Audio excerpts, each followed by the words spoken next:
예, 그런데 한덕수 권한대행의 고심이 끝이 아닐 것으로 보입니다. 외교안보팀 주진희 기자와 더 이야기해 보겠습니다. 어서 오십시오. 이번에 6개 쟁점 법안 고비를 거부권, 즉 제2요구권으로 넘겼습니다. 하지만 앞으로 남은 게 더 많죠. 쌍특검법, 또 헌법재판관 임명은 어찌할지 산 넘어 산이잖아요. 어떻게 되는 겁니까?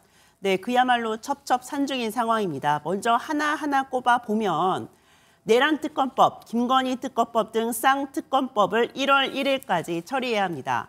이걸 받아들일지 아니면 제2요구권을 행사할지 그때까지 결정을 해야 하는데 최대의 정치적 고비가 될 것으로 보입니다.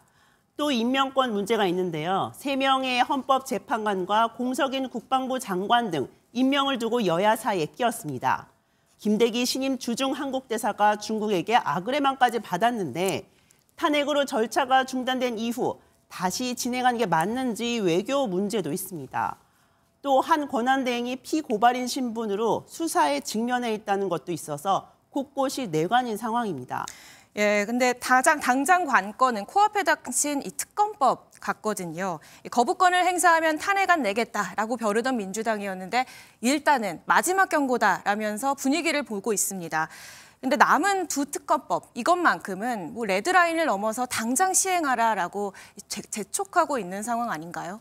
네, 맞습니다. 레드라인을 설정하는 것을 넘어서 속도를 내라고 재촉하는 분위기가 읽힙니다.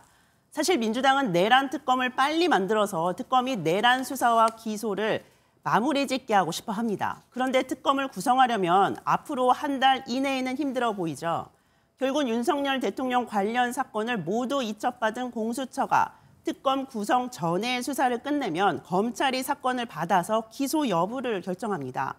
때문에 민주당으로선 빠르게 특검을 구성해야 하는 만큼 속도전이 중요해진 겁니다. 네, 그래서 빠른 처리를 원하고 있는 거군요. 결국에 탄핵 카드를 만지작거리고 있는 민주당. 그래서 하나 짚어보면 권한대행의 탄핵 기준은 어떻게 되나요? 네, 총리나 대통령의 경우에는 탄핵의 기준이 있습니다. 예. 하지만 권한대행은 없습니다. 국무총리는 재적의원의 과반 이상의 찬성이면 민주당이 단독으로 의결이 가능하고요. 대통령은 재적의원의 3분의 2 찬성이 필요해서 민주당 단독으로는 힘듭니다. 예. 국민의힘과 대통령실 입장에서는 대통령 권한대행을 총리에 준해서 탄핵하는 게 맞냐고 문제 제기를 할 수 있는 지점인데요. 법조계의 해석은 제각각입니다. 예. 총리실 내부에서는 국정 관련 할 일을 하다가 탄핵을 당해도 어쩔 수 없다는 기류가 있지만 국정 혼란을 피하고 싶은 마음도 있는 것으로 전해집니다. 네, 당분간 고심이 이어질 것으로 보이네요. 여기까지 듣겠습니다. 정치부 주진희 기자였습니다.